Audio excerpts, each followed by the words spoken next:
प्यारे बहनों और भाइयों, मेरा नमस्कार स्वीकार हो। देखिए, आज हम आपके लिए बताएंगे कि भाई दीक्षा और गुरु और आत्मा, इन तीनों का आपस में क्या संबंध है। तो देखिए, जितने भी प्राणी हैं सारे, ये अतिबाहिक शरीर धारण करके ऊपर को उठते हैं, जितने भी प्राणी हैं। लेकिन ये किस पे लागू होता है कि मनुष्य या स्त्री जितने प्राणी हैं उस पर लागू होता है, क्योंकि ये सभी ज्ञानवान के लिए प्राप्त होते हैं, जो अज्ञान होता है उसके लिए नहीं होते हैं। अन्य योनियाँ भोग योनि होती हैं, उसमें मोक्ष से और धर्म से कोई लेना देना नहीं होता है। तो जैसे मान के चलिए, अपने देह के कर्मानुसार मनुष्य नाना रूप में जन्म लेता है और शरीर के सारे कर्म उसके लिए परिणाम पैदा करते हैं। जैसे मान के चलिए, आपने बुरे कर्म करे तो उसका परिणाम बुराई होगा, और अच्छे कर्म करे तो उसका परिणाम अच्छा ही होगा।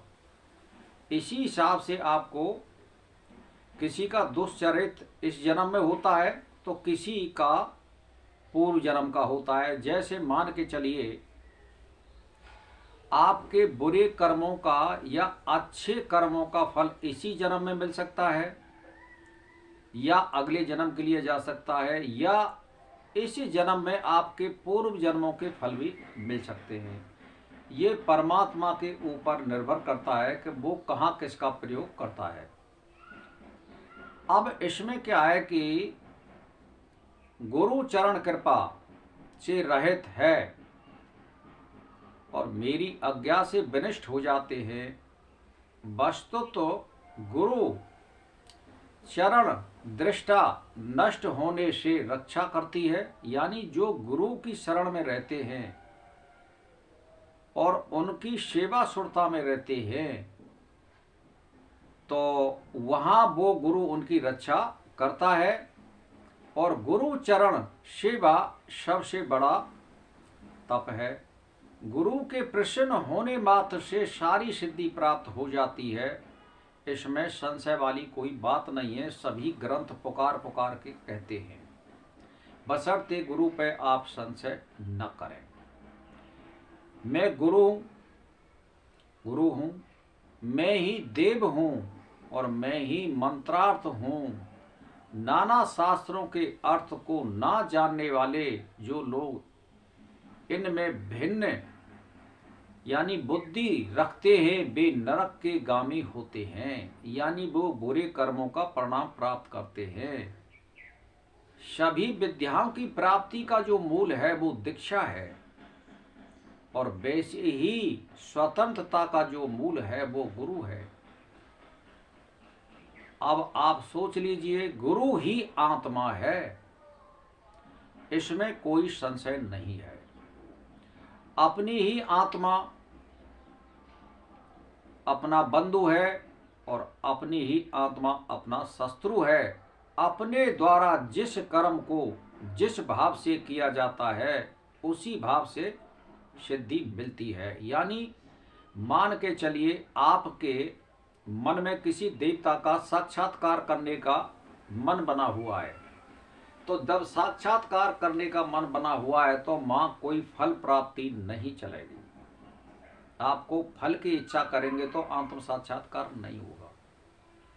तो इसमें जैसा भाव होगा वैसी सिद्धि प्राप्त होगी। आपको मान के चलिए, ऊपर से तो दिखावे में ये कर रहे हैं कि भगवान मेरे को दर्शन दे, और फिर आप मन ही मन में ये सोच रहे भगवान मुझको धन और दौलत भी मिले, तो ये संभव नहीं होगा।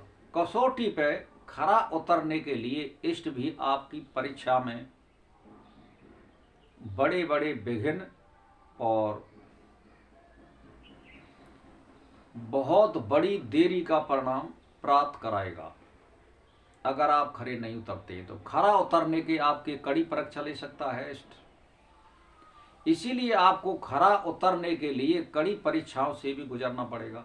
लेकिन कलयुग में तो इतना नहीं है। आत्म साक्षात्कार अगर किसी के संस्कार हों बढ़िया, पूर्व जन्म के और इस जन्म के, तो 108 दिना के अंदर ही आत्म साक्षात्कार हो जाता है, बशर्ते वो चित्तवृत्ति निरोध करने में समर्थ हो, इष्ट के लिए समर्पण हो, मंत्र का दृढ़ विश्वास करने वाला हो। कलयुग में तो इतना है। और जो लोग वैसे ही ढकोसा बना रहे हैं, कपड़ा पहन करके डोल रहे हैं कि मैं बहुत बड़ा सन्यासी हूँ, बहुत बड़े पद पर आसीन हूँ, उनके लिए आत्म साक्षात्कार